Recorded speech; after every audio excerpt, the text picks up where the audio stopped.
marijuana, do other drugs, do all the other drugs, do all the other things, the other ways that people in my environment were doing them. But as I earlier or previously stated, in doing that, I created habits, I created addictions, I created a lifestyle that was not willing or most likely to serve me. For over 20 some odd years of my life, I suffered through this addiction. And I had enablers, people close to me that felt sorry for me. My own mother, she meant well, but she couldn't separate herself from mom and giving me that tough love at times. And I used it to my disadvantage, not to my advantage, to my disadvantage. I thought I was using it to my advantage, but really, I was hurting myself. I remember one time in particular, she gave me $10 to get home. And I was visiting her on my way from wherever, I don't know. And she gave me a lot of food to take to share with my family. And she gave me $10. I already had my car fare. The moment I saw her give me the $10, the moment I saw the money coming out so that she could put it in my hand, I lost my appetite and I was only interested in one thing. And what did I do?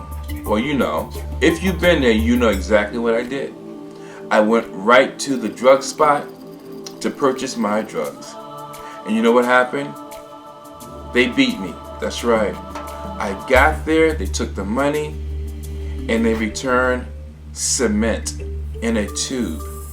And I thought that I was getting my drug of choice.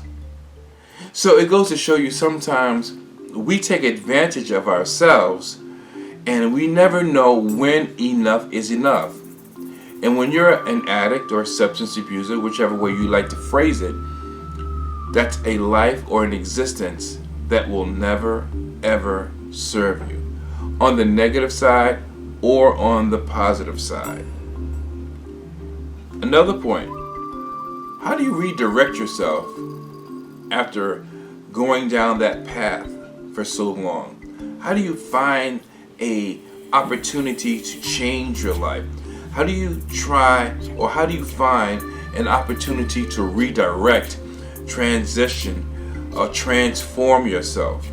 Well, for everyone, once again, it happens differently. For me, it happened because I was convicted through the eyes of my children. You know, I looked at my children, and the younger two were 2 and 3 years old, and I realized, wow, I'm setting them up for failure. It was a low of lows. That was the first time that I made a conscious decision, while still being an addict, that I wanted to change my life.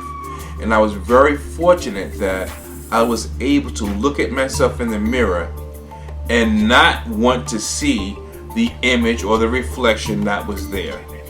And that was truly the beginning of the 180-degree transition for me.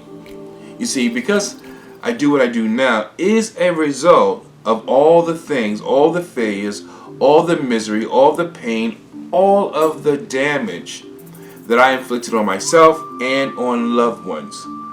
So I'm just sharing with you that if you really want to change, sometimes you have to dig deep down, and sometimes you'll see or feel or hear something that is so horrific internally that you have no other choice but to change.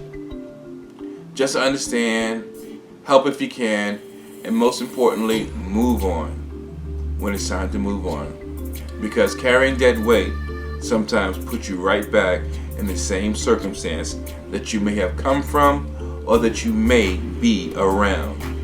And as always, I always like to tell you, radiate the brain and change the game.